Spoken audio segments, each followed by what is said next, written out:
எப்படி முடிகிறது? இறை சட்டத்தாலே முடிகிறது. அதை ஏற்றுக்கொள்ள வேண்டும் என்ற கட்டாயம் எல்லோருக்கும் இருக்கிறது. ஆனால் இதற்கு எதிராக மது ஆறாக பாய்ந்து கொண்டிருக்கிறது. உலகத்தில் கேசினோ என்கிற சூதாட்டம் அதிகமாக இருக்கிறது.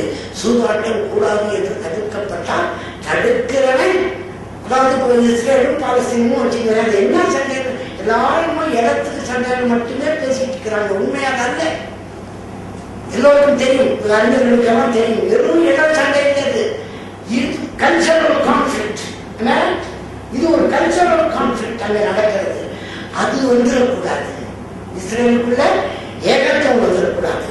இஸ்ரேலுக்குள்ள மது தடை வந்துவிடக்கூடாது. இஸ்ரேலுக்குள்ள விபச்சாரம் தடை வந்துவிடக்கூடாது. இஸ்ரேலுக்குள்ள ஆட்டம் பாட்டம் நின்று போயிடக்கூடாது. சூதாட்டம் தடைப்பட்டு விடக்கூடாது என்பதற்கான போல்தான் பாலஸ்தீன போராட்டம். ஏன் பாலஸ்தீனத்தை அனுமதிக்க மறுக்கிறாங்க பக்கத்தில்? வேற ஒன்றும் இல்லை. இதுதான் காரணம். ஆக இப்படி பல்வேறு காரணங்களுக்காக அறிவு, உண்மையான அறிவு எது என்று தெரியவில்லை, ஆற்றல் எது என்று புரியவில்லை, தெளிவு எது என்று புரியவில்லை, அன்பு எது என்று புரியவில்லை. பொய்யானவை பரப்பப்படுகின்றன. அந்த பரப்பப்படுவதை ஏற்றுக்கொள்ளாதவர்கள் உலகெங்கும் சித்திரவதை செய்யப்படுகிறார்கள், தைரியவாதிகள் என்று முத்திரை குத்தப்படுகிறார்கள். அப்படி என்றால் இதிலிருந்து விடுபட என்ன வழி? உண்மை எது என்பதை பரப்புவோம். இதுக்கென்று பெரிய மீட்டிங்கமா போட்டு ஆகவே பேசணும்னு அவசியம் இல்லை. சாதாரணமா நம்ம நண்பர்கள் வேலை செய்யற இடத்துல நம்ம நண்பர்கள்கிட்ட, நான் ஒரு ப்ரொஃபஸராக இருக்கிறேன், பச்சைவாசல், நான் என் கூட இருக்கிற நண்பர்கள் கும்பாடு சேர்த்துப்பாங்க, நீ ஒரு டொனேஷன் தாங்கன்னு கேட்டால் ஒரு முஸ்லீமாக இருக்கிறவன் எந்த அளவுக்கு சொல்லலாம்னா, ஐயா இது இணை வைப்பு, இறைவன் என்றால் ஒருவன் இருக்கணும். அந்த ஒரு இறைவனே இறைவனுடைய வார்த்தைகளே திருக்குறாங்க இருக்குது. இதெல்லாம் இணை வைப்பை அனுமதிக்க வேண்டிய அவசியம் இல்லைன்னு அந்த படித்தவருக்கு இதமாக அழகிய முறையில் எடுத்து சொல்ல நமக்கு துணிவு இருக்கிறதா? முதல்ல நம்ம யார்கிட்ட சொல்லுவோம்னா, பாருங்க வந்து உலகம் இருந்தால் அவங்க கிட்ட சொல்லிட்டு தவிர வெளியே போய் சொல்றதுக்கு நமக்கு ஊர் வந்து அது எதனாலும் வச்சுன்னா என்ன ஆயிடும்?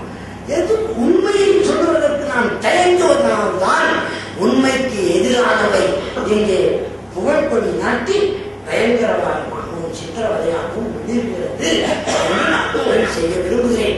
எல்லா உண்மைகளையும் பேசுவோம். இந்த சினிமா விஷயங்கள், இந்த கலை விஷயங்கள், நல்ல சினிமா எதுன்னு இதுவரைக்கும் யாரும் பேசிக்கிறோமா?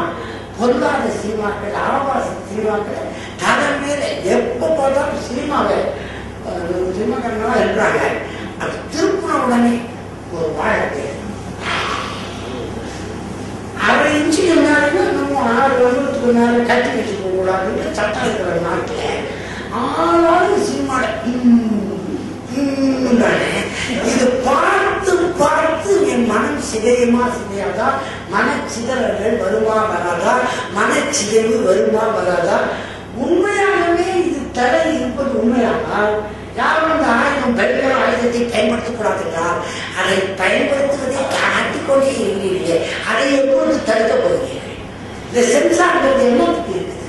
இதை பத்தி கேள்வி எழுப்பலாமா? இந்த பத்திரிகையிலே அந்த மாதிரி படங்கள் போடுறாங்க, எதுவுமே தடுக்க மாட்டேங்கிறோம்.